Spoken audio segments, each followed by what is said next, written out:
Today I was tinkering around with one of my laptop batteries and I was just seeing if I could charge it directly without having to plug it into a computer. And I noticed something very odd. When you turn this potentiometer on my power supply, it goes through to 3.3 perfectly fine. Turn the big one, maxes out at 2.2 volts. Should be 27 volts. Something's gone wrong to where now this 30 volt power supply only goes to 5.6 volts. This is very odd. So now this is measuring the amps.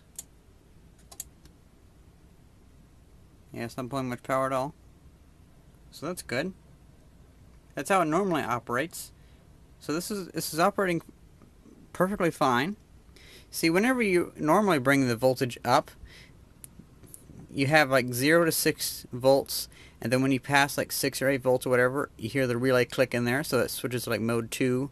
And then whenever you go past like 22 volts or something, another relay clicks, and so it goes into like a mode 3 or whatever, because I think there's 3 different circuits for 3 different voltages. And like whenever I connect this up, you can hear that the relay clicks because it goes from 0 volts to 11.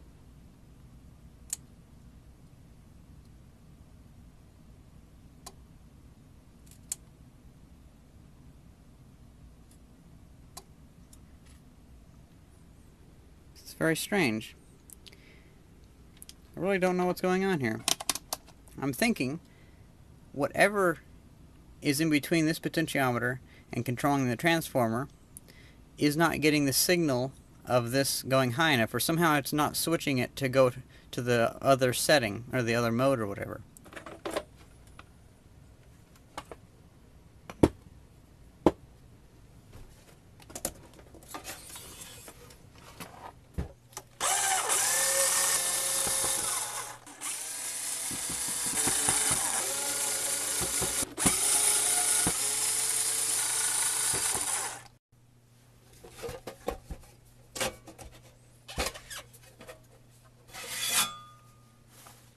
So here's the internals. Even though that it looks pretty cheaply made, it is pretty cheaply made, it's actually been very reliable, and I've thrashed it pretty hard. I think one time I let this sit putting 2 amps into a lead acid battery for 3 weeks straight. You can see here is a capacitor that I added to it, because the capacitor that was previously on there, I accidentally reversed the polarity and fried it, so I just added that on there, and it's helped it. Because if it doesn't have this capacitor on there, the meter kind of gets messed up and the voltage fluctuates a lot. For some reason I was remembering this not having a blocky transformer in here. I was thinking it had a toroidal transformer in here. Oh well. As you can see back here, that really doesn't give much room to cool those transistors. It's kind of just like a big wall that blocks all the air. It's a bad design. It'd be good to drill some holes in there. They'd probably make it to where I could pull more than 3 amps from it. But I'm really not seeing much that went bad. So it would seem that these 2 relays are the ones that switch the modes. Like if both of these are off, then it goes to like 0 to 6 volts. If one's on, then it goes 6 to 22 volts. And if the other one's on, then it goes 22 to 33 or whatever volts it does. There we have the main board that has the LED displays on the side.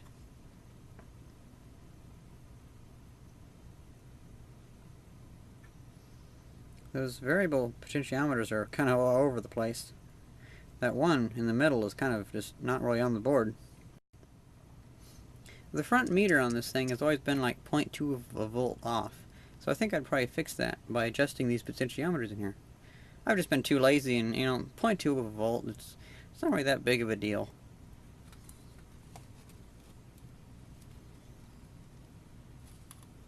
There we go, so we can see the numbers, even though it's kind of reversed, but whatever. Now I'm just going to see if there's any loose wires back here. Can I mess with stuff?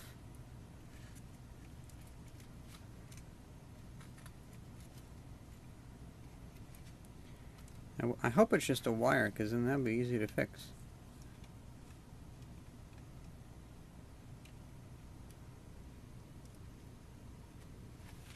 Nope. Well, that's kind of cool to know.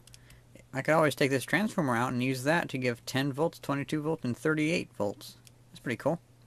It's odd that it works on 110 50 hertz instead of 110 60 hertz.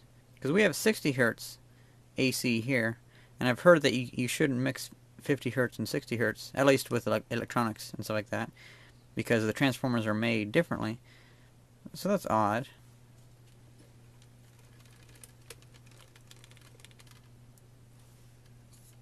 As you can see, the wire has gotten so warm that it's actually melted the edge of the relay, so that's not good. Looks like the wires weren't thick enough or something. And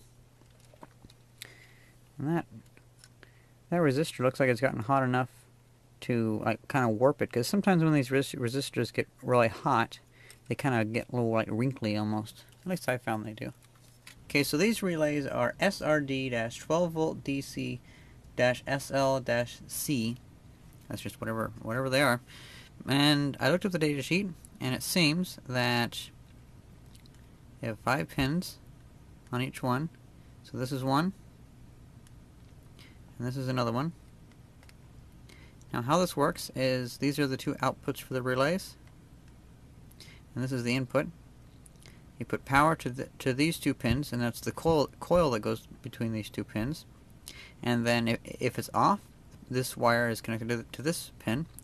If the power between here turns the coil on, then it moves it not to this pin, but moves it to this pin, so the power goes through there. Well, I searched around a little bit. I was just kind of tracking the pins around, and I think I found the issue. It's quite obvious. Look at that. I have a burnt trace there. Completely burnt away.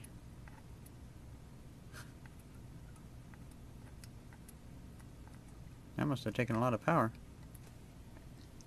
It's funny how I just didn't even notice that.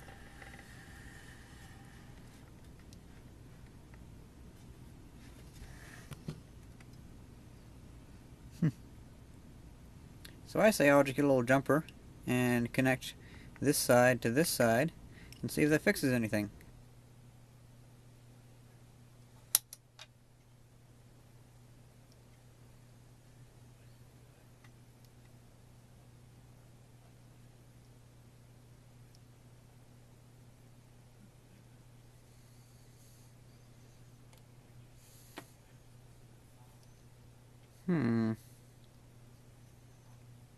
So something is shorting out that connection. So there must be something on here that's shorting it, and I found this.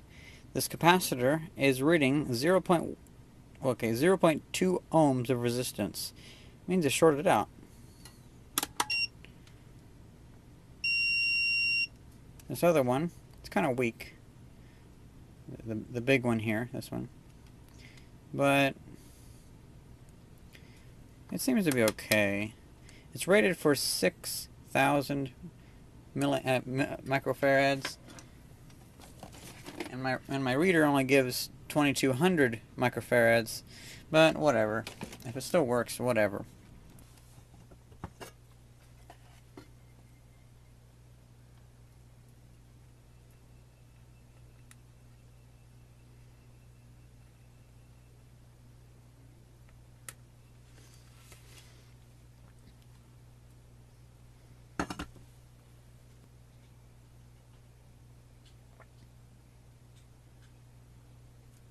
Okay, now it has 7 mega ohms of resistance. Something else is crossing over. It looks like it's okay.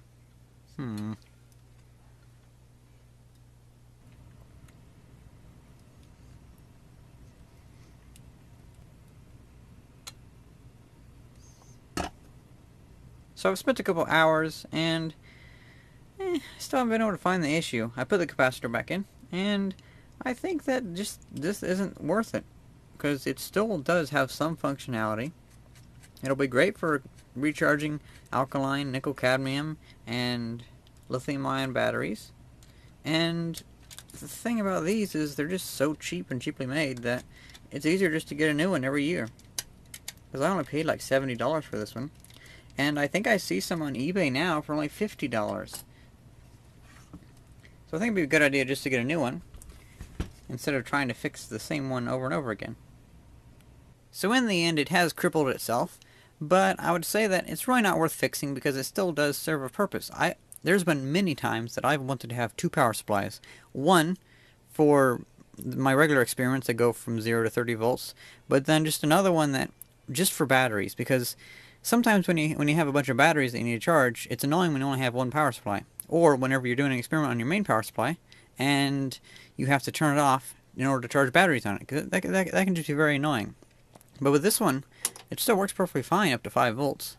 Like I can charge this battery. See, it can still give 5 amps into it.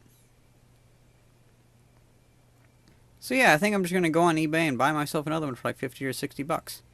Don't get me wrong, this is the cheapest bottom of the line piece of crap you can buy, but it's actually quite useful. It's lasted me quite a while, and I'd definitely just buy the same one over and over again, because I'd rather have a bunch of these that I could accidentally mess up instead of fucking up a really expensive one, because I'm going to end up breaking one of these someday, just like I probably broke this one somehow, even though it was kind of just sitting on the bench and kind of broke itself, but whatever. I'd rather just buy a bunch of these and just like buy one every year and a half or whatever, because this one's already lasted me almost 2 years. I'd say like a year and 8 months or so. I can't remember, but oh well. Hope you guys enjoyed this video, and thanks for watching. See ya!